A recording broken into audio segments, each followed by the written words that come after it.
Sekarang kami akan beralih dulu, pemirsa sudah bergabung bersama kami mantan penyidik KPK Yudi Purnomo. Selamat malam Mas Yudi. Malam Mbak Jilvia. Baik, Mas Yudi, saat ini kita sudah melihat ada tanda-tanda ya bahwa Febri Adriansyah sudah akan dibawa keluar dari gedung utama Kejaksaan Agung, dan kami juga melihat ada mobil yang biasanya membawa tahanan itu sudah terparkir di depan gedung. Kalau menurut Anda, apakah ada indikasi kuat bahwa pada malam hari ini juga Febri Adriansyah akan ditahan oleh Kejaksaan Agung? Ya, memang malam ini Mbak Jilvia adalah momentum yang tepat ya untuk dilakukan penahanan terhadap Pak Febri, karena sudah 2 minggu juga yang bersangkutan tidak kelihatan di publik. Itu yang pertama. Kemudian yang kedua, demi kepastian hukum. Dan kemudian yang ketiga, ya, kita tahu bahwa bukti-bukti yang dimiliki sudah kuat. Kemudian yang keempat, tersangka satu lagi pun juga sudah dilakukan penahanan, sehingga tinggal Pak Febri saja. Dan kemudian kalau kita lihat dari sudah adanya mobil tahanan, kemudian ada informasi bahwa akan ditahan di KPK, saya yakin bahwa akan dilakukan penahanan malam ini. Dan yang paling penting juga Mbak Jilvia, bahwa penahanannya itu saya setuju gitu ya, ketika misalnya dilakukan di rutannya KPK ya, bukannya rutan kejaksaan seperti itu, karena tentu meminimalisasi adanya konflik kepentingan ya. Kita juga tahu bahwa ada tahanan-tahanan yang sebelumnya itu ya, waktu Jampisusnya masih Febri ada di situ ya kan. Jadi bagi saya tempat KPK, rutan KPK yang saya sudah tahu banyak di sana seperti apa, itu jadi tempat yang paling tepat lah untuk kemudian dilakukan penahanan terhadap menjadi tempat rutannya Pak Febri ini ketika dilakukan penahanan. Seperti itu Mbak Jil. Oke, kemudian Mas Yudi, kita tahu bahwa kasus ini kan sangat menyita perhatian publik, salah satunya karena pada akhirnya dari penyidik kepolisian beralih ke penyidik di kejaksaan. Dan akhirnya untuk menengahi begitu ya, adalah supervisi dari KPK. Nah, Anda lihat apakah supervisi dari KPK ini, karena Mas Yudi juga adalah mantan penyidik KPK, ini akan membuat proses penyidikan Febri itu akan lebih transparan dan berjalan dengan penuh profesionalitas kah? Ya, tentu. Karena kalau secara legal formal sesuai dengan ada di Undang-Undang KPK, KPK berhak dan berwenang untuk melakukan supervisi terhadap kasus Pak Febri ini, karena merupakan kasus tindak pidana korupsi. Walaupun kemudian ada juga kasus tindak pidana pencucian uangnya, namun predikat crime-nya Bazil atau tindak pidana asalnya adalah korupsi. Jadi KPK benar-benar berhak untuk kemudian melakukan supervisi, pengawasan, meminta laporan dan lain sebagainya. Artinya dari secara formal KPK melakukan supervisi. Tetapi ingat Bazil, yang kedua ya, bahwa sebenarnya kasus ini kan penyidikan awalnya adalah di teman-teman kepolisian. Ya. Ketika teman-teman kepolisian kemudian menyerahkan kepada kejaksaan, artinya ya sudah ada yang namanya chemistry di antara tim 9 penyidik kejaksaan dengan Kortas Tipikor, dan yang juga melakukan joint investigation dengan Dirtipidsus Polda Metro Jaya, bahwa arah konstruksi kasusnya ini on the right track ya. Sama seperti kemarin ketika alibi-alibi yang coba untuk kemudian ya dikemukakan oleh pihak dari tersangka, misalnya ini untuk kegiatan yayasan, ini untuk pembangunan atau proyek suatu tempat dan sebagainya, kan tidak digubris oleh penyidik. Buktinya tetap tersangka, buktinya kemudian dilakukan penahanan, termasuk ya nanti malam nih kan kita lihat dan kita tunggu saja. Saya pikir ketika sudah ada ruang mobil tahanan di depan dan informasi sudah beredar di kalangan masyarakat, bahkan tempatnya pun juga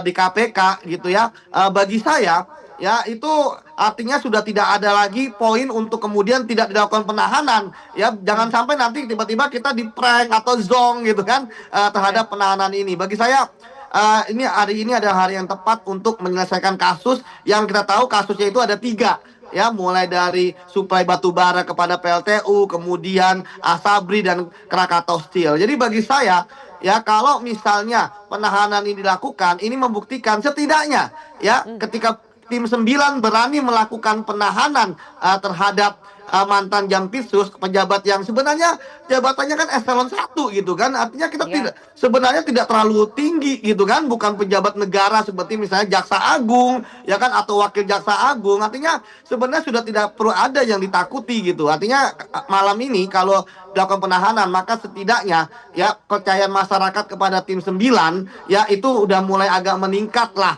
gitu kan. Kalau tidak ya yang terjadi adalah masyarakat akan menganggap, oh ini kan ada intervensi seperti yang terjadi selama ini. Sebelumnya kan Pak Febri itu sempat tidak hadir gitu kan, Iya. terhadap panggilan itu. Nah ini kan itu jadi tanda tanya seperti itu. Belum Oke. lagi sebelumnya ada gaduh nih saksi tapi kemudian tidak jadi tersangka. Jadi malam ini bagi saya adalah penentuan ya bahwa apakah kasus ini diintervensi atau tidak, itu mudah melihatnya yaitu dengan tadi ditahan atau tidaknya Pak Febri pada malam ini, seperti itu Baik. Mbak Jil. Oke, Mas Yudi, saat ini kan Febri diperiksa sebagai statusnya masih sebagai saksi dalam sprindik yang terkait dengan TPPU ya, bukan sprindik yang terkait dengan Ya. korupsi Asabri, di mana pada sprindik itu status Febri sudah sebagai tersangka. Nah biasanya kalau Febri hari ini diperiksa sebagai saksi untuk kasus TPPU, kalau dia ditahan hari ini, apakah itu artinya dia juga akan menjadi tersangka di kasus TPPU, bukan hanya di Asabri? Ya, tidak jadi masalah Mbak, ya kan, karena tadi bahwa yang bersangkutan itu kan ada mempunyai 2 predikat ya, atau 2 status bahasanya kita. Ya, status yang pertama itu adalah status sebagai tersangka, yang kedua adalah sebagai saksi. Artinya kalau dia sebagai saksi kan saksi terhadap tersangka yang satu lagi, ya, Iya. tersangka atas nama DR gitu ya. Tapi kalau tersangka itu adalah untuk dirinya sendiri. Jadi bagi saya tentu penyidik sudah menyiapkan administrasi, semua administrasi terkait dengan penahanannya pasti sudah disiapkan Mbak. Artinya tidak jadi masalah ketika kemudian hari ini dipanggil sebagai saksi gitu kan, kemudian langsung dilakukan penahanan karena dia punya sprindik sebagai tersangka. Dan ingat Mbak bahwa ditahan itu kan ada alasan objektif, ada alasan subjektif. Ya, misalnya tidak melarikan diri, ya kan, diduga akan melarikan diri, diduga akan menghilangkan barang bukti, ya diduga akan mengulangi perbuatannya, diduga akan mengintervensi suatu perkara, diduga kemudian yang paling penting lagi adalah ya ternyata dia tidak kooperatif, tidak memberikan informasi yang benar. Itu jelas sekali ada di KUHP, dan kita tahu bahwa selalu ada bantahan-bantahan baik yang disampaikan oleh pengacaranya Pak Febri sendiri gitu, misalnya Bang Hotman kemarin ya, walaupun sudah melepaskan, udah mengundurkan diri, tapi kan dari awal pemeriksaan yang 18 pertanyaan itu kan sepertinya tidak mengakui sama sekali ya mengenai sangkaan dugaan dari penyidik seperti itu, dan malah membuat alibi ataupun membuat bantahan sendiri. Jadi sekali lagi Mbak Zilvia ya dan pemirsa, bahwa begitu kuatnya bukti yang dimiliki oleh penyidik ya, sehingga menyebabkan penyidik tidak keluar untuk ikut alur dari kedua tersangka ini. Kalau ikut alur dari kedua tersangka, yang terjadi dari kemarin ini dibebaskan seperti itu. Jadi Oke. tapi kan dari bantahan-bantahan yang kemudian kemarin disampaikan, misalnya terkait dengan uang, terkait dengan perbuatan, ya saya melihat bantahannya itu sangat-sangat lemah. Ya, misalnya yayasan apa di hari gini bisa punya puluhan miliar misalnya, ya break Baik. even point aja udah bagus gitu kan. Kemudian pembangunan proyek, kenapa pembangunan proyek kok uangnya tunai? Kan kita pasti kan uangnya itu kan ada di bank, ada rekening, baru untuk pembayaran proyek ya dibayar melalui transfer rekening buat beli bahan bangunan, pekerjaan dan sebagainya. Termasuk dikatakan bahwa kenapa salah satu saksi itu tidak menjadi tersangka, ya pasti penyidik mempunyai strategi dan lain sebagainya lah. Seperti itu Oke, Mbak Mas Zil. Yudi. Oke, Mas Yudi, tapi fakta bahwa sebelumnya kasus ini diselidiki atau disidiki ya oleh Kepolisian, Ya, sidik. Kortas Tipikol Kepolisian, Ya, kemudian betul. diserahkan ke Kejagung. Ada polemik soal kenapa Febri ditetapkan sebagai tersangka oleh kepolisian itu sebelum dia diperiksa sebagai saksi. Tapi kemudian sudah diserahkan kasus ini kepada Kejagung. Nah, apakah Anda melihat ada peluang bagi Febri Adriansyah untuk mengajukan permohonan pra-peradilan dengan berbagai polemik yang melatar belakangi kasusnya ini? Mbak, kalau ada peluang praper. Emang itu kewenangan dia, Mbak Jilvi. Jadi peluang yang dia lihat besar pun ataupun tidak besar pun, kalau ingin mengajukan praper memang bisa melakukan praper. Tetapi saya melihat ya bahwa tentu ya Febri ini akan melihat situasi juga, sikon juga, karena saat ini ya ketika dia dilakukan pemeriksaan dia bisa melihat sendiri ya bagaimana pertanyaan-pertanyaan dari penyidik kan sudah sangat tajam ya. Mbak, ketika Mbak Zilvia, ketika kemudian penyidik menanyakan kepada tersangka, itu bukan pertanyaan-pertanyaan kosong, tetapi pertanyaan-pertanyaan yang berasal dari informasi kesaksian dari saksi-saksi, keterangan dokumen yang baru dikonfirmasi. Sehingga kemudian kalau dia melakukan pra-peradilan dengan tadi, ya formilnya bahwa ya terkait dengan kok belum diperiksa sudah tapi tersangka, ya itu pasti semua bukti-bukti fakta perbuatan dia pasti akan di-spill oleh jaksa di peradilan seperti itu. Nah, artinya tentu dia tidak akan bisa mengelak dan sebagainya. Jadi bagi saya ketika kemarin ada perdebatan kenapa tidak diperiksa dulu kemudian sebagai tersangka, saya pikir teman-teman penyidik Polri pada malam itu pasti juga sudah mempunyai argumentasi hukum. Karena kalau saya melihat ada argumentasi hukum dari penyidik Polri juga sangat bagus bahwa mereka mendasarkan pada KUHP yang baru. Di KUHP yang baru sudah sangat jelas sekali ya bahwa penetapan tersangka itu adalah 2 alat bukti yang cukup. Misalnya keterangan saksi, ahli, bukti, barang elektronik, barang bukti, ya petunjuk dan sebagainya. Sementara kita tahu bahwa walaupun ada putusan MK ya terkait bahwa harus diperiksa dulu, itu kan putusan MK terhadap KUHP yang lama. Itu yang pertama. Kemudian yang kedua, kalau misalnya penetapan tersangka harus ada pemeriksaan dulu, ya pasti akan diakomodir di dalam KUHP yang baru. Sama seperti misalnya penetapan tersangka. Penetapan tersangka kan di KUHP yang lama itu bukanlah objek dari pra-peradilan, tapi kemudian ada putusan MK kemudian menjadi objek pra-peradilan. Nah, putusan MK tersebut ternyata dimasukkan ya ke dalam KUHP yang baru. Nah, ini ketika Mas Yudi, kemudian maaf saya potong sebentar ya. Nanti saya akan lanjutkan lagi ke Mas Yudi. Kami akan pantau lagi bagaimana kondisi terkini di Gedung Utama Kejaksaan. Sudah ada rekan kami Arbida Dono Subitro. Arbida, bagaimana perkembangan terkini dari Gedung Utama Kejaksaan? Apakah Febri Adriansyah sudah akan keluar dari pemeriksaan? Baik, terima kasih Zilvia dan juga pemirsa bahwa malam hari ini memang kami melihat ada mobil tahanan dari Kejaksaan Agung yang ada di depan Gedung Utama Kejaksaan Agung tempat diperiksanya Febri Adriansyah begitu ya, sekitar 30 menit yang lalu. Itulah mengapa saat ini awak media ini tengah menunggu berjaga-jaga di sekitar area Gedung Kejagung begitu, pun juga di sekitar mobil tahanan tersebut begitu. Dan saat ini saya dan juga bersama dengan rekan-rekan media lainnya berada di dalam gedung utama ini yang diduga menjadi tempat pemeriksaan dari Febri Adriansyah begitu, yang beberapa menit lalu lampu dimatikan begitu. Ini kami tidak tahu sebagai pertanda apa, bahwa sebelumnya begitu ketika kami masuk ini memang lampu dari gedung ini masih menyala, namun tiba-tiba dimatikan begitu. Zilvia, apakah ini mungkin pertanda seperti apa kami tidak tahu begitu, namun yang pasti memang kami ini menunggu turunnya Febri Adriansyah yang menurut informasi bahwa pemeriksaan tersebut ini sudah selesai dilakukan begitu. Informasi tersebut kami dapatkan sekitar setengah jam yang lalu. Dan ini memang kami masih terus menunggu karena kami belum melihat Febri Adriansyah ini keluar dari gedung Kejaksaan Agung, yang mana memang sejak siang tadi ketika kami mendapatkan informasi Febri diperiksa sekitar jam 1 siang, itu pun kami awak media sejak pagi hingga saat ini, hingga sore pun kami tidak melihat, maksudnya hingga siang kami tidak melihat kedatangan dari Febri Adriansyah. Artinya pemirsa, jika kita melihat dari pemeriksaan sejak sekitar jam 1 siang hingga selesainya pemeriksaan itu sekitar setengah jam yang lalu, artinya pemeriksaan yang dilakukan tim penyidik dari Kejaksaan Agung atau tim 9 ini kurang lebih ada 5,5 hingga 6 jam pemeriksaan begitu, terkait dengan pemeriksaan dugaan TPPU atau tindak pidana pencucian uang dalam temuan emas 74 kg dan valuta asing senilai ratusan miliar rupiah. Dan pemeriksaan pada hari ini juga ini adalah pemeriksaan dalam sprindik terbaru dari Kejaksaan Agung dalam kapasitas Febri Adriansyah ini ex Jampisus Kejagung sebagai saksi begitu. Dan untuk sprindik terbaru ini untuk diketahui pemirsa dan juga Zilvia, ini adalah sprindik terbaru yang diumumkan pada tanggal 20 Juli lalu di luar 3 sprindik lainnya begitu yang sebelumnya sudah ada sprindik 434445 terkait dengan dugaan korupsi dan TPPU pada 3 perusahaan plat merah.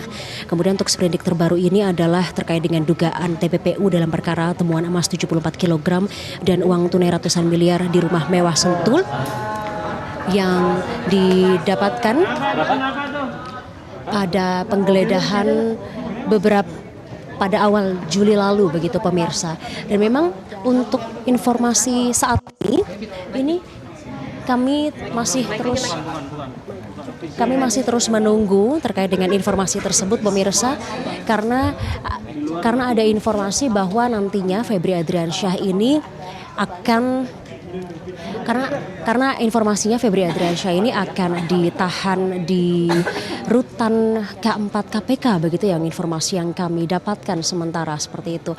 Artinya pemirsa, jika sudah ada mobil tahanan kemudian sudah ada informasi terkait dengan penahanan di rutan KPK, artinya status dari Febri Adriansyah setelah pemeriksaan ini akan dinaikkan dari yang sebelumnya sebagai saksi kemudian akan menjadi tersangka.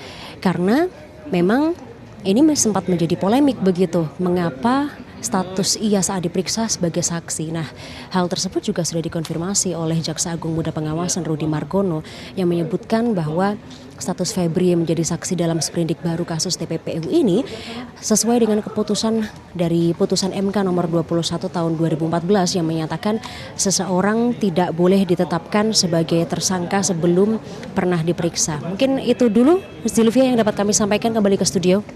Baik, Arbida dan Sumitro, terima kasih atas laporan Anda. Pemirsa, kami akan jeda sejenak, sesaat lagi kami akan kembali untuk Anda. Sambil menantikan bagaimana status penahanan atau tidaknya Febri Adriansyah, pemirsa, kami akan kembali melanjutkan dialog bersama dengan mantan penyidik KPK. Masih bersama dengan Mas Yudi Purnomo. Mas Yudi. Iya Mbak Zilvi. Baik, Mas Yudi, tadi kami sudah putarkan paket berita soal Don Rito yang mengakui bahwa uang dan emas di rumah Febri itu adalah miliknya. Menurut Anda sebetulnya motif dari Don Rito ini apa? Apakah ada motif upaya pasang badan untuk Febri Adriansyah?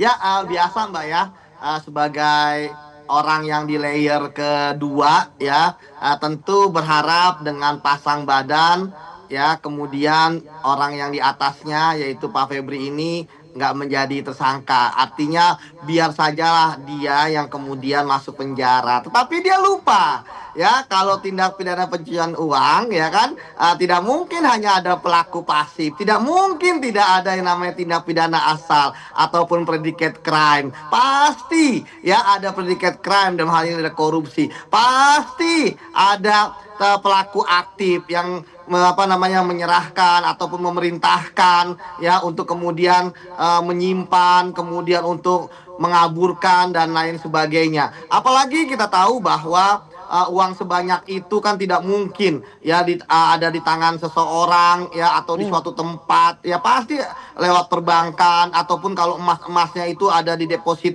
box ya, pasti sudah akan ada hal-hal yang mencurigakan. PPATK kalau ini dimasukkan ke dalam transaksi keuangan pasti langsung masuk transaksi mencurigakan ya, itu sebabnya mereka nggak berani masukin ke perbankan, Mbak Zilvia. Jadi ketika dia kemudian membuat bantahan, alibi dan sebagainya, bahkan ada usaha, bagi saya sebagai mantan penyidik yang sudah menangani banyak kasus korupsi dan tindak pidana pencucian uang, itu adalah hal dasar ya yang kemudian ya dijadikan alibi oleh mereka, padahal sudah puluhan orang ya seperti itu alibinya. Tetapi seperti yang selalu katakan ya, bahwa ya alibi-alibi tersebut tidak digunakan oleh penyidik gitu kan. Dalam hukum saja tersangka walaupun dia bisa membantah, tapi keterangannya pasti kita taruh di paling bawah di antara bukti-bukti yang lain. Artinya penyidik udah on the right track ya kan, bahwa itu bukan seperti yang mereka bantahkan, mereka sanggah, mereka kemudian punya alibi dan sebagainya seperti itu. Jadi penyidik itu bekerja berdasarkan pembuktian, berdasarkan alat bukti, berdasarkan fakta-fakta yang ada. Kalau misalnya saya katakan bagi pihak, kalau misalnya hal seperti itu kemudian ternyata oleh penyidiknya diakui, ya tentu bagi saya akan ketawa gitu kan. Karena tapi kan ya kita tahu tim 9 ini sebagian besar adalah kawan-kawan saya, sahabat-sahabat saya, mereka menggunakan pengalaman-pengalaman mereka dan kemudian berhasil ya. Jadi sebenarnya ini penyidik nih menarik nih. Di Kotas Tipikor penyidiknya mantan KPK, kemudian di Kejaksaan mantan KPK. Kalau nanti pun ditahan di rutan KPK, artinya sinergi pemberantasan korupsi ini ada. Kepolisian, Kejaksaan, kemudian KPK, termasuk KPK yang nanti akan mensupervisi. Jadi bagi saya silakan saja para tersangka itu bangun alibi, pasti alibinya itu akan mudah untuk dipatahkan. Artinya Mas Yudi, pengakuan seorang tersangka itu dalam apa ya, nilai pengakuan di mata penyidik itu rendah ya Mas Yudi? Iya betul, jangankan lihat mata penyidik, orang di KUHAP juga sama. Ya kan, dia di paling bawah gitu kan, terkait dengan keterangannya seperti itu. Ya sah-sah saja, nanti kan dia mempunyai hak ya Mbak, mengajukan saksinya yang meringankan, mengajukan dokumen-dokumen yang memperkuat alibinya, ya sah-sah saja. Ya kan seperti itu. Termasuk ada ahli-ahli, saksi-saksi yang meringankan ya dan lain sebagainya. Tidak masalah seperti itu bagi seorang penyidik ya, ketika tersangka membuat ataupun kalau kita malah bukan membuat, membangun ya suatu alibi, tapi semua pasti akan terpatahkan seperti itu. Mas Yudi, katakanlah kalau misalnya seperti alibinya Don Rito ya, bahwa rumah Febri ini hanya dalam tanda kutip dititipi saja uang dan emas, tapi uangnya juga ternyata banyak dalam mata uang asing justru ya, untuk dana operasional yayasan dakwah, pendidikan dan semacamnya. Apakah kalau dititipi saja mungkin dugaannya tanpa sepengetahuan Febri bahwa ada uang sebegitu banyak, emas sebegitu banyak, apakah itu masuk akal atau justru sangat janggal? Sangat-sangat janggal Mbak Jilvi ya kan, ya apalagi itu terlalu mudah untuk dipatahkan konstruksinya.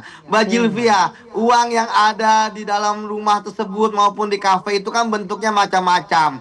Ada yang bentuknya dalam mata uang Indonesia, rupiah, ada mata orang dolar Amerika, ya dolar Singapura. Kemudian pun bentuknya juga ada yang dibungkus plastik putih polos bening gitu ya, ada yang ditambahkan dengan pembungkus karton coklat ya. Artinya duitnya itu kan juga tentu berbeda-beda penyimpanannya, berbeda-beda waktunya, berbeda-beda bisa jadi ya asal muasal uangnya, sumbernya dari siapa dan sebagainya. Karena Mbak Jilvi tidak mungkin ujuk-ujuk ada uang sebanyak itu di suatu tempat. Pasti ada asalnya. Entah nanti asalnya dari perbankan kah, dari money changer kah, ketika mata uang asing. Sehingga kemarin ketika kerjasama dengan FBI ya, itu sangat-sangat bagus gitu kan, apa yang dilakukan. Seperti itu Mbak Jil.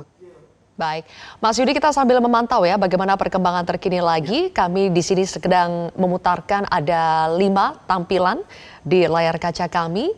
Yang satu adalah situasi terkini di Kejaksaan Agung Republik Indonesia, masih menantikan bagaimana sebetulnya status akhir dari Febri Adriansyah setelah diperiksa sebagai saksi dalam kasus dugaan TPPU, apakah akan ditahan hari ini atau tidak.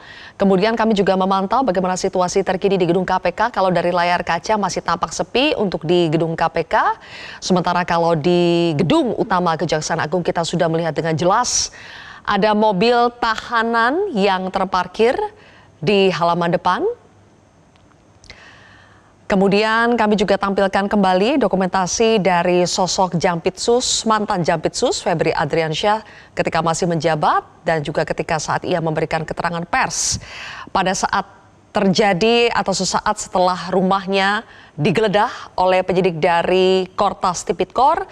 Kemudian kami tampilkan juga barang bukti yang terkait dengan kasus yang melibatkan Febri Adriansyah.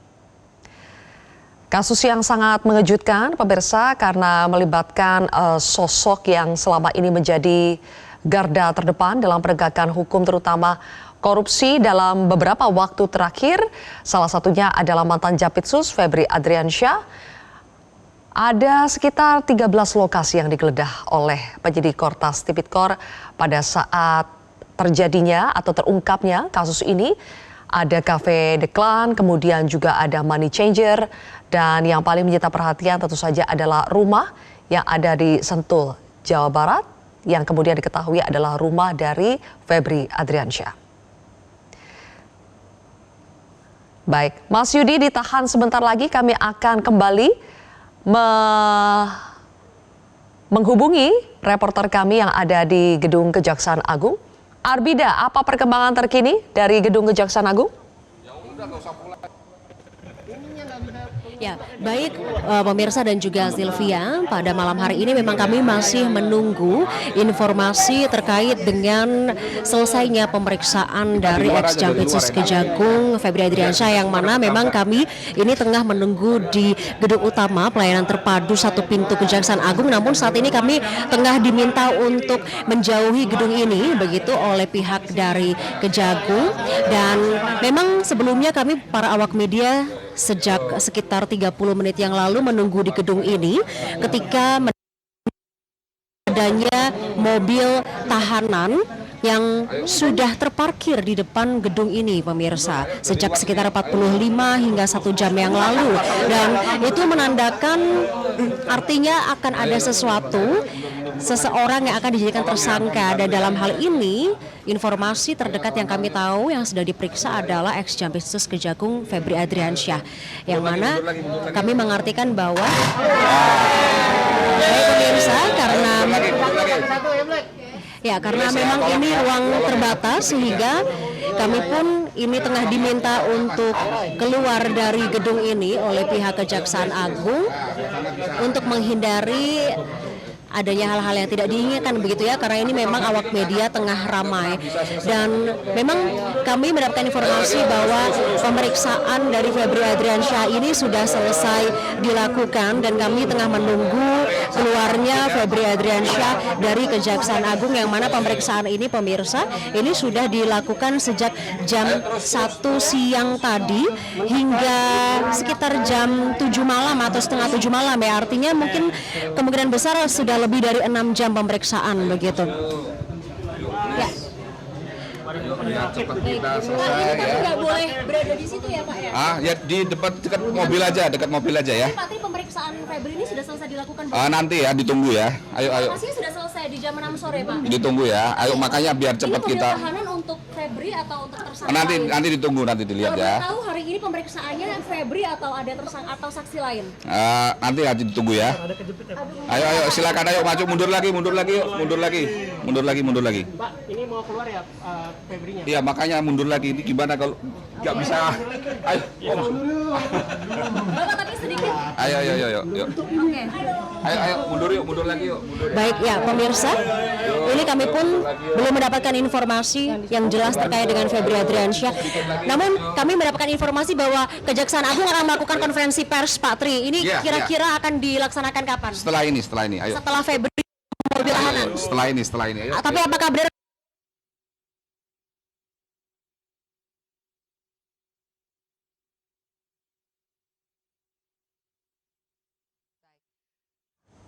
Baik, pemirsa, kami rangkum kembali apa yang sedang terjadi. Saat ini kami sudah terhubung kembali, kita akan terus pantau ya bagaimana perkembangan terkini, karena baru saja para awak media diminta untuk menjauh dari pintu masuk.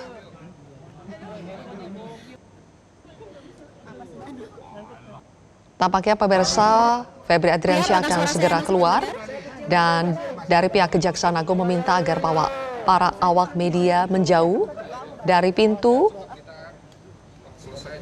Halo?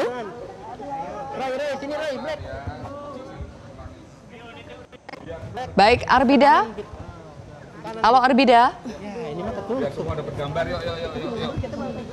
Iya. Pak, mohon maaf Pak ya. Aduh, teleponnya Baik, setelah diperiksa selama kurang lebih 6 jam sejak pukul 13 waktu Indonesia Barat, kami mendapatkan informasi bahwa Febri Adriansyah sudah selesai menjalani pemeriksaan dan sedang bersiap untuk keluar dari Gedung Kejaksaan Agung. Kita akan sama-sama menantikan pemirsa apakah Febri Adriansyah akan keluar dengan status baru sebagai tahanan karena sudah ada mobil tahanan yang standby di depan gedung utama Kejaksaan Agung. Informasi awal yang kami dapatkan juga Febri Adriansyah akan dibawa ke rutan K4 KPK. Mas, hati-hati. Awas hati-hati. Dari pihak Kejaksaan Agung juga menyatakan bahwa setelah ini atau sesaat lagi akan ada konferensi pers yang disampaikan oleh Kejaksaan Agung. Sampai saat ini, para awak media terus diminta mundur menjauhi pintu masuk oleh pihak dari Kejaksaan Agung. Ya, di bawah, ayo turun semua, biar sama yuk. Turun. Bawa, Bray. Kasihan yang lain. Gue harus di depan lo terus. Ayo, di bawah semua ya. Di bawah semua ya. Anda bisa saksikan pemirsa. Awak media diminta untuk menjauh.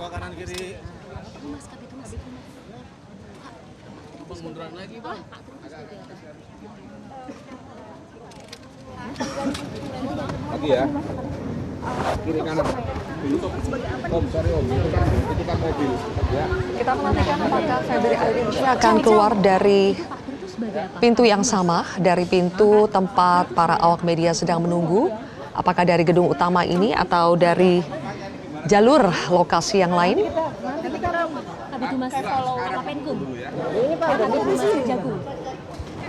Halo? Pastinya saat ini pemirsa semuanya sedang bersiap untuk menantikan perkembangan terkini dari gedung utama Kejaksaan Agung. Febri Adriansyah, mantan Jampitsus, sudah selesai diperiksa sebagai saksi dalam sprindik terbaru yaitu yang terkait dengan kasus dugaan tindak pidana pencucian uang terkait dengan temuan uang senilai 476 miliar rupiah dalam berbagai bentuk mata uang, ada SGD atau Singapura dolar, kemudian USD, dolar Amerika Serikat dan juga rupiah senilai total 476 miliar, kemudian juga ada emas 74 kilogram. Sebelumnya, Febri Adriansyah sudah ditetapkan sebagai tersangka dalam sprindik yang lain, yaitu yang terkait dengan kasus dugaan korupsi PT Asabri. Sejauh ini pemirsa, dari 4 sprindik yang sudah dikeluarkan oleh Kejaksaan Agung, baru ada 2 tersangka untuk 1 sprindik, yaitu sprindik dari kasus korupsi PT Asabri, yaitu mantan Jampitsus Febri Adriansyah dan juga pengacara Don Rito.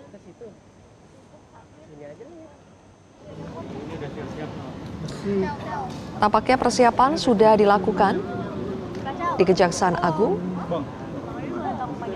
Kacau, panggil aja. Baterai Univiso sih aman masih 40. Bang, di bawah ya, Bang. Bawah aja.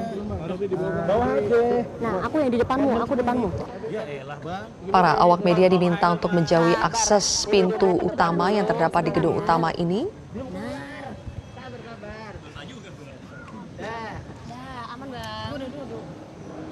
Apakah ini artinya dari pihak Kejaksaan Agung sedang mempersiapkan jalur agar Febri Adriansyah bisa keluar dari gedung utama Kejaksaan Agung?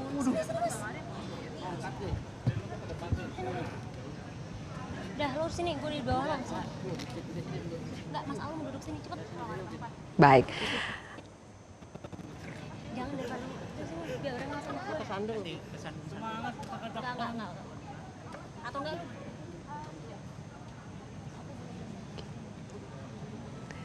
Oke. Baik pemirsa, kami sampaikan kembali. Anda bisa lihat di kanan kiri bagian atas adalah situasi terkini di Kejaksaan Agung, sementara di sebelah kanan adalah situasi terkini di gedung KPK. Kami memiliki tim liputan yang juga memantau situasi di gedung KPK karena ada informasi awal bahwa Febri Adriansyah akan dibawa ke rutan K4 KPK. Mas Yudi, saya kembali ke Anda. Menurut Anda apa alasan utama kalau misalnya jadi ya Febri Adriansyah dibawa ke rutan KPK? Kenapa rutan KPK yang dipilih padahal kasus ini ditangani oleh Kejaksaan Agung? Ya, bagi saya ini adalah alasan teknis ya bahwa memang tempat yang paling netral saat ini adalah ada di KPK ya. Karena kalau di kejaksaan, tadi saya katakan tentu pertama kan dia akan bertemu dengan tahanan-tahanan yang pernah ditangani kasusnya oleh Febri ya, sehingga kemudian ya yang terjadi adalah ada konflik of interest. Yang kedua, kalau misalnya di kejaksaan seperti yang selalu saya sampaikan, dengan kedudukan seperti Febri ini yang pejabat eselon 1 dan kemudian dia sudah banyak menangani kasus-kasus juga, ya tentu dia sudah banyak kaki-kaki atau akar-akar, sehingga takutnya loyalisnya itu ya itu akan membantu dia ataupun juga hal-hal lainnya lah di dalam rutan, sehingga rutan kejaksaan bisa jadi dianggap tidak steril ketika Febri ada di situ. Jadi lebih baik di rutan KPK, yang kita tahu juga rutan KPK sudah bersih-bersih ya semenjak ada isu ketika ada kontroversi terkait pungli di rutan KPK. Tapi sekarang alhamdulillah saya sudah tahu sendiri sudah bersih lah. Artinya itu merupakan hal yang terbaik ya. Kalau di rutan polisi misalnya ya karena ini awalnya dilakukan oleh kepolisian gitu ya. Ya makanya kemudian saya pikir ini yang jalan yang terbaik. Ya kita lihat di Jumat Keramat ini gitu ya. Apakah kemudian penahanan ini bisa lancar dilakukan tidak, ya kita lihat saja. Karena Mbak Gilvia, kalau melihat situasi yang ada, saya duga bahwa pemeriksaan sudah selesai dan kemudian dilanjutkan dengan pemberian surat perintah penahanan kepada tersangka. Kemudian nanti ada berita acara penahanan. Nah, apakah kemudian Febri akan kooperatif untuk menandatangani berita acara penahanan atau kemudian menolak? Ya nanti bisa ditanyakan teman-teman yang ada di sana ya. Apakah Febri melawan secara hukum gitu ya dengan tidak menandatangani berita acara penahanan. Tapi walaupun menolak untuk menandatangani berita acara penahanan, ya tetap saja bisa dilakukan penahanan karena nanti ada berita acara penolakan terhadap penahanan seperti. Jadi itu teknis saja Mbak Zil ya. Dan tentu kita harapkan bahwa ketika kemudian ya Febri melakukan penahanan harus sama kondisinya dengan penahanan-penahanan lain ya, misalnya memakai rompi pink ya, kalau di teman-teman kejaksaan kan pink ya. Kemudian yang kedua terborgol seperti itu, kemudian tunjukkan kepada publik. Nah kalau tadi saya lihat dengan sudah adanya mobil tahanan dari kejaksaan ya tentu pasti akan dibawa ke situ. Nah kita nanti lihat apakah Febri juga akan melakukan doorstop dengan teman-teman wartawan ketika keluar atau diam saja ya. Nah, ini menarik juga karena kata-kata dia kan pasti kita tunggu juga nih setelah 2 minggu seperti itu Mbak Zilva. Harusnya ditunjukkan kepada publik ya Mas Febri ya. Tidak mungkin kan sekarang supaya ada takutnya seperti kata Mas Febri, seperti kata Mas Yudi ya, jangan-jangan bisa saja kita kena prank gitu ya. Padahal semuanya sudah siap-siap. Apakah mungkin keluar dari jalur lain atau seharusnya ya ditunjukkan kepada publik lewat pintu akses utama saja? Ya kalau saya lihat ya tim 9 ini kan adalah penyidik-penyidik yang menjadi senior di jaksa ya dan kemudian punya pengalaman di KPK. Saya pikir teman-teman ini sudah paham lah bagaimana kekuatan publik itu satu sisi akan menjadi akan menjadi mata pisau ya, bisa jadi tajam gitu kan, bisa kalau misalnya tidak melakukan hal-hal yang menjadi dasar logika publik ya. Seperti tadi saya katakan jangan sampai ada asas diskriminasi. Nah, ini ketika ada mobil tahanan ya artinya pasti ya akan lewat jalur yang sama, apalagi tadi juga sudah diselilkan ya karena ada kompers gitu kan, kemudian tangan terborgol dan kemudian memakai rompi. Jadi bagi saya ya sebenarnya kalau melihat situasi yang ada saat ini itu on the right track. Dan saya berharap tidak ada intervensi lagi ya untuk kemudian melakukan tindakan-tindakan yang bagi saya sangat merugikan juga bagi citra tim 9 dan teman-teman kejaksaan ya ketika misalnya tidak ditunjukkan kepada publik. Bagi saya sebenarnya kalau Pak Febri sudah jadi tersangka ya sebenarnya apalagi kasus korupsi gitu ya dan tidak pidana pencucian uang ya seharusnya dan tanda kutip sudah game over ya. Artinya teman-teman di kejaksaan sudah harus memperlakukan beliau sama seperti tersangka-tersangka korupsi lainnya. Tidak peduli bahwa pernah menjadi bagian pernah menjadi jampitsus seperti itu. Oke. Tapi Mas Yudi dengan dibentuknya tim 9, apakah itu sudah cukup menjawab keraguan atau pertanyaan apakah nanti akan ada semacam ketidakenakan karena Febri juga adalah mantan Jampitsus. Apakah dengan dibentuknya tim 9 itu sudah menjawab keraguan-keraguan tersebut? Ya, menjawab itu dengan tindakan Mbak Zilvia. Dan saat ini kalau dilakukan penahanan berarti mereka menjawab satu keraguan Mbak Zilvia.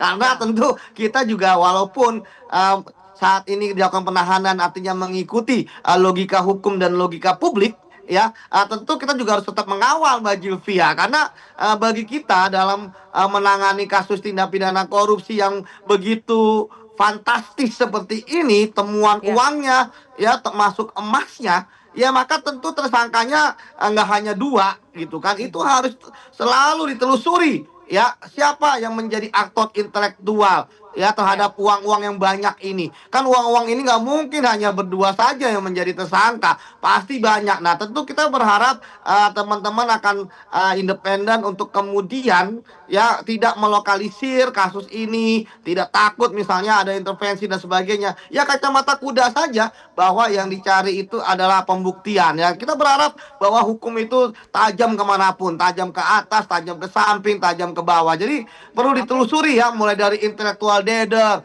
mulai jadi koordinator ya maupun eksekutor dari para pelaku tindak pidana korupsi ini yang kemudian menjadi perhatian publik. Begitu Mbak Zilvia. Ya, Mas Yudi ditahan dulu ya, kita kembali ke gedung utama Kejaksaan Agung. Jelajahi cara baru mendapatkan informasi. Download Metro TV Extend sekarang.